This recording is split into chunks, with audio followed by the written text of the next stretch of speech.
Oke. Assalamualaikum warahmatullahi wabarakatuh teman-teman. Berjumpa kembali di channel saya Teguh WHS, Instagram Teguh_WHS dan Facebook Teguh Wahyu Hadi Saputra. Kali ini kita sedang duduk santai di bawah pohon. Kita akan mereview buah alpukat ya, dari pohon yang kita pruning. Bagaimana sih alpukat sare buahnya? Kebetulan masih ada buah sisa ya. Jadi alpukat itu buahnya alhamdulillah setahu saya tuh nggak berhenti teman-teman. Setelah panen raya nanti ada buah bunga-bunganya itu berlanjut sampai panen raya lagi. Itu kalau menurut studi saya nggak tahu, tapi menurut pengalaman dan penglihatan saya selama di Sare Aceh Besar ini, karena Sare katanya sudah termasuk sentra alpukat di Aceh ya pada tahun 2021 atau 2022, dan dulunya di zaman sebelum konflik juga sudah sentra alpukat, bukan sentra alpukat untuk di Aceh, dan buahnya itu bahkan dulu sudah dikirim ke Jakarta. Nah, kali ini pagi ini kita akan melihat ya, mereview buah alpukat. Buah alpukat sare itu betul nggak demonstratif. Tuh banyak semut nih teman-teman. Kita geser dulu bejana. Oke, ini kita udah bergeser teman-teman ya. Tadi banyak semut di dekat saya ini. Jadi Sare itu sudah termasuk sentra alpukat pada tahun 2021, khususnya di Provinsi Aceh. Dan sebelum konflik di Sare itu juga sudah sentra alpukat ya, karena buahnya itu sudah dikirim ke salah satu produk kosmetik terkenal di Indonesia, dan buahnya itu dijadikan produk kosmetik baik untuk minyaknya atau buahnya sendiri. Begitulah kira-kira ya. Nah, jadi yang perlu kita lihat sekarang, yang perlu saya bicarakan sekarang, benar nggak buah alpukat itu kadar airnya rendah, khususnya di Sare ya, karena terkenal dengan alpukat mentega kata orang, dan alpukat susu. Oke, jadi kalau alpukat mentega dan alpukat susu itu ada bedanya, dan kadar airnya itu sangat rendah. Jadi sekarang bentar lagi saya review.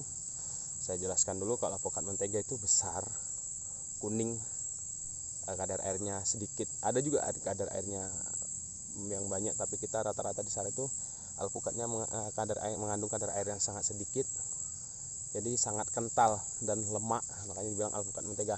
Sedangkan alpukat susu itu lebih lemak lagi dan tidak kuning, warnanya hijau, tapi rasanya sangat ya seperti susu. Bahkan dulu ada alpukat yang segini, wah enak sekali nih, ini sangat lemak teman-teman. Itu jarang sekali pohonnya. Ada juga yang sebesar telur ayam kampung ya.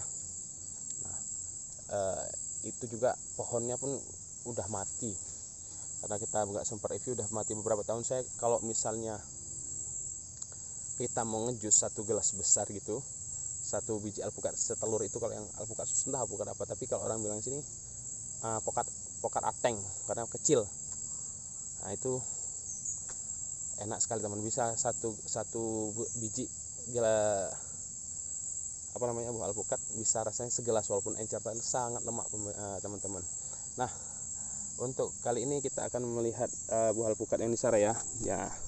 Jadi alpukat di Sare itu nggak semuanya besar-besar. Ini adalah buah sisa teman-teman. Nah, ini sebesar telur ayam yang ini ya. Ini sebesar telur ayam ras. Ini agak lebih besar lagi. Ini adalah buah sisa teman-teman yang dari panen. Jadi sebelumnya ini pohon ini sudah dipanen teman-teman. Kalau nggak salah kemarin dapat 200.000 nggak salah ya. Jadi setelah panen saya pruning lagi, saya buangi benalu. Nah, benalu itu ya banyak sekali hambanya, termasuk saya buang dahan-dahan yang sudah besar selengan saya ini.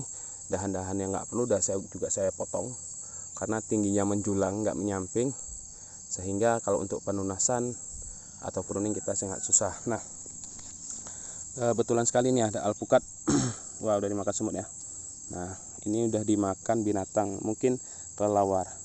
Terlihat ya teman-teman. Nah, ini kita giniin. Nah, kadar airnya tuh sangat sedikit, dan tuh lemak ya, sampai semut aja nempel. Nah, ini ada juga.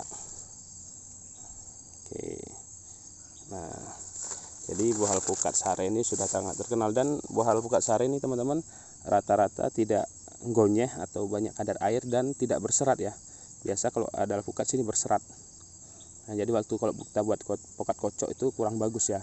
Tapi kalau di blender udah jelas halus. Gitu. Karena kalau saya sih sukanya pokat kocok karena ada teksturnya. Kalau di blender saya kurang suka teman-teman. Nah, begitu.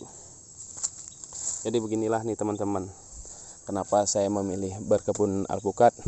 Ya, bagi teman-teman yang sehobi dengan saya, boleh share lah, boleh tukar ilmu, tukar pendapat, ya untuk memajukan perkebunan ya, salah satu hobi kita. Nah, ada sekeliling kita di sini nih ada juga pohon kakao ya. Jadi pokat ini rata-rata kami selipkan, jadi nggak fokus kepada pokat. Karena kenapa? Karena kami di sini rata-rata masih perkebunan rakyatnya, nggak luas. Jadi kalau yang biasa kami tanam itu pokat, alpukat, pinang, kakao, dan pisang. Nah, kenapa gitu? Kalau pisang itu dia kan continue. Jadi dalam satu dapur itu ketika ini sudah habis, nanti udah tumbuh, ini udah mulai bunga lagi kan. Nah, kalau kakao dia ada panen raya dan ada apa tuh namanya teman-teman, ada buah harian istilahnya, buah yang terselip sama seperti alpukat. Nah, kalau pinang dia nggak perlu perawatan karena di pegunungan kan. Kalau ditanam kelapa itu jadi kurang banyak santannya dan kurang buah lah gitu ya. Oke teman-teman, segitu aja ya. Jangan lupa subscribe channel saya Teguh WHS, Instagram Teguh_WHS, dan Facebook Teguh Wahyu Hadi Saputra. Sampai jumpa di video selanjutnya. Wassalamualaikum warahmatullahi wabarakatuh. Salam pekebun.